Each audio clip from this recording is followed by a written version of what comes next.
बिस्मिल्लाहिर्रहमानिर्रहीम, अस्सलाम वालेकुम। चैप्टर नंबर 3, इम्पल्स क्या है।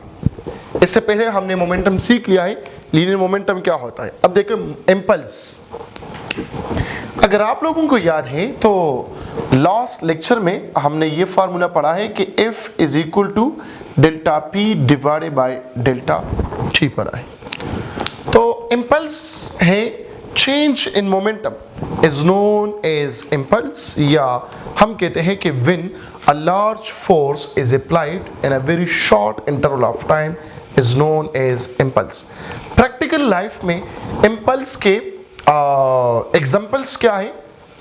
फॉर एग्जांपल, एक बैट्समैन एक बॉल को हिट करता है, ठीक है, बॉल और बैट के दरमियान जो टाइम लगता है वो इंतहाई कम है, लेकिन जो फोर्स लगता है वो ज़्यादा होता है। तो देखो, इसको हम कहते हैं impulse.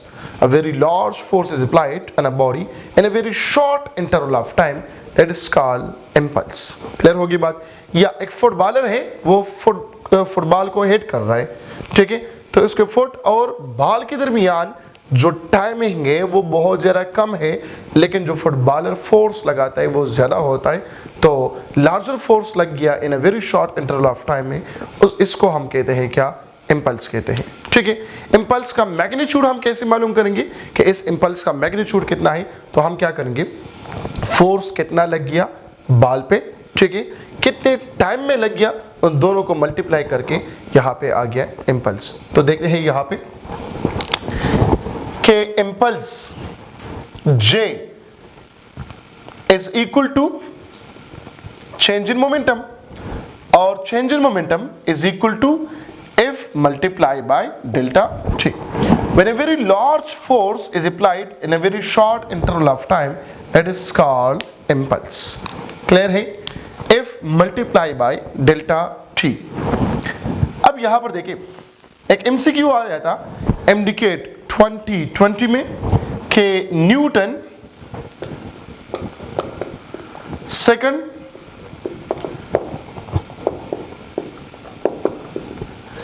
is the unit of, Newton second is the unit of, Newton second किस चीज का यूनिट है। ऑप्शन नंबर ए, ऑप्शन था इम्पल्स,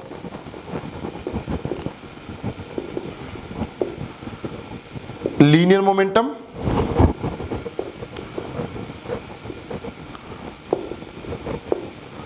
एंगुलर मोमेंटम, या नन ऑफ एबव।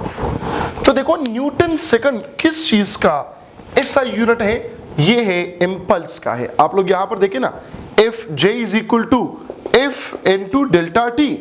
तो एफ का यूनिट न्यूटन है और इसका आ गया न्यूटन सेकंड। तो न्यूटन सेकंड इसका क्या है, ऐसा यूनिट है। अगर लीनियर मोमेंटम आ जाए, मास्टर कहते हैं कि सर यहाँ पे तो लीनियर मोमेंटम भी ठीक है, लेकिन लीनियर मोमेंटम का जो ऐसा यूनिट है वो क्या है, वो है किलोग्राम मीटर पर सेकंड। हाँ, इस तरह हो सकता है कि अगर यहाँ पे ऑप्शन होता बोथ ए एंड बी, तो फिर हम टिक करते बोथ ए एंड बी क्यों, लेकिन यहाँ पे क्या है, यहाँ पे क्या इम्पल्स है, ठीक है, मोमेंटम नहीं है। तो सॉरी, मोमेंटम है, एंगुलर मोमेंटम भी है, लेकिन यहाँ पे ऑप्शन बोथ एंड बी नहीं है।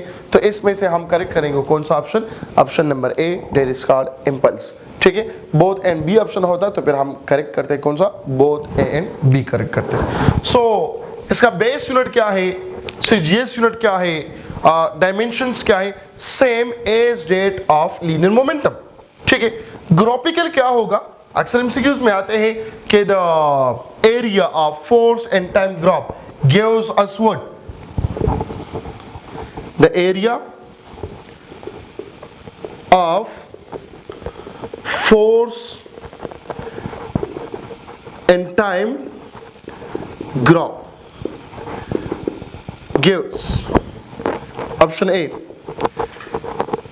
impulse, option B inertia, option C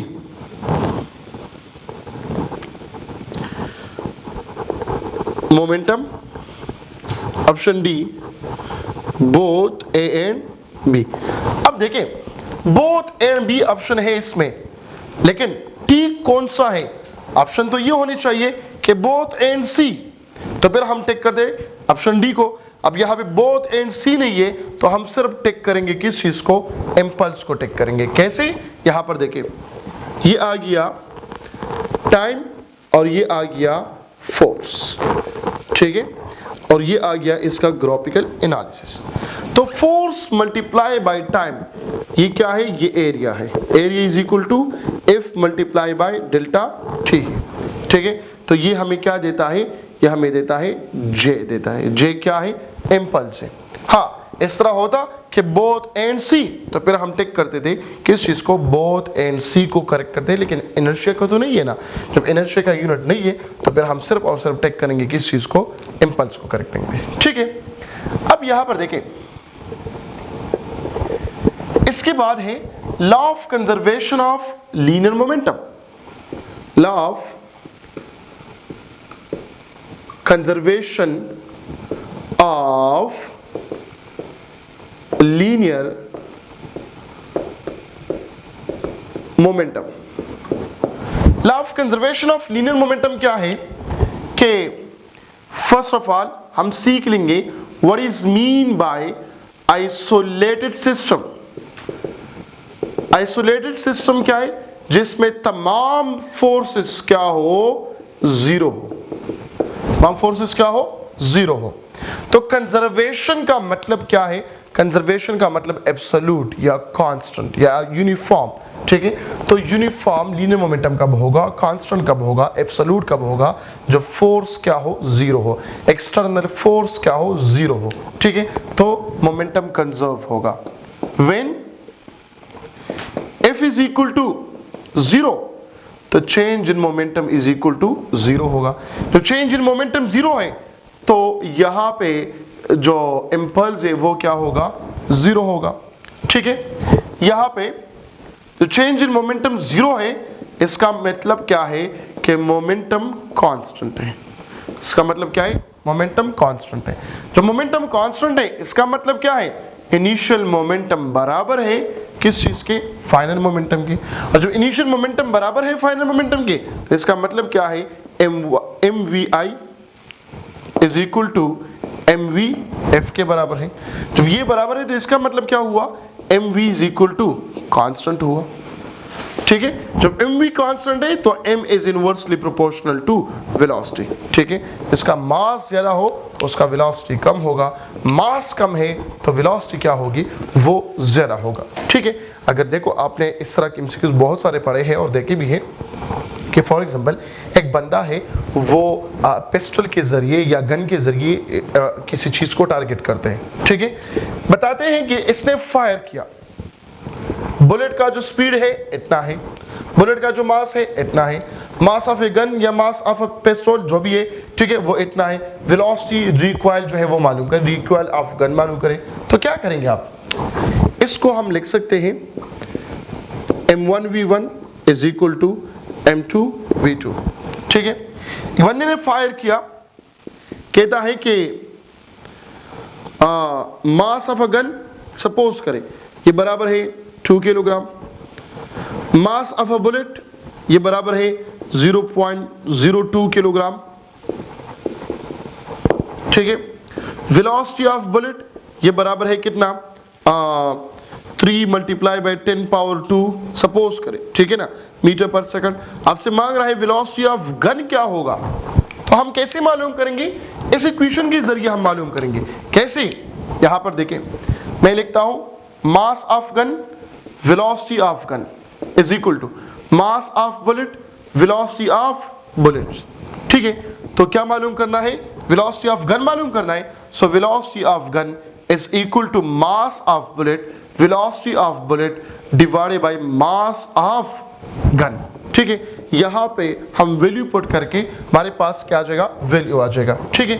या अगर वेलोसिटी ऑफ बुलेट मालूम करना है तो क्या करेंगे, मास of gun velocity of gun divided by velocity mass of bullet, ये वेलोसिटी ऑफ बुलेट हो जाएगा, ठीक है। इसी तरह अगर हम मास ऑफ गन मालूम कर रहे हैं तो क्या होगा, मास of bullet velocity of bullet divided by velocity of gun, ये मास ऑफ गन मालूम होंगे और इसी तरह मास ऑफ बुलेट भी मालूम होगा। तो ये क्या है, ये कंजर्वेशन ऑफ मोमेंटम में हम ये देखते हैं, ठीक है। और कंजर्वेशन ऑफ मोमेंटम क्या होगा, आइसोलेटेड सिस्टम में होगा जिसमें चेंज इन मोमेंटम जीरो हो या मोमेंटम कांस्टेंट हो या इनिशियल मोमेंटम बराबर हो किस चीज की, फाइनल मोमेंटम, ठीक है, या m is inversely proportional to v, ठीक है। m इज इनवर्सली प्रोपोर्शनल की v का मतलब क्या है, जिसका मास ज्यादा है, गन का मास ज्यादा है एज कंपेयर ऑफ बुलेट, तो इसका वेलोसिटी क्या होगी, गन का वेलोसिटी कम होगा as compare of velocity of bullet. समझे बात की, तो मास ज्यादा वेलोसिटी कम, मास कम वेलोसिटी ज्यादा, ये एक दूसरे के साथ क्या है, इनवर्सली रिलेशन है। तो मिलते हैं इंशाल्लाह एक और लेक्चर में, अपना ख्याल रखिएगा, अल्लाह हाफ़िज़।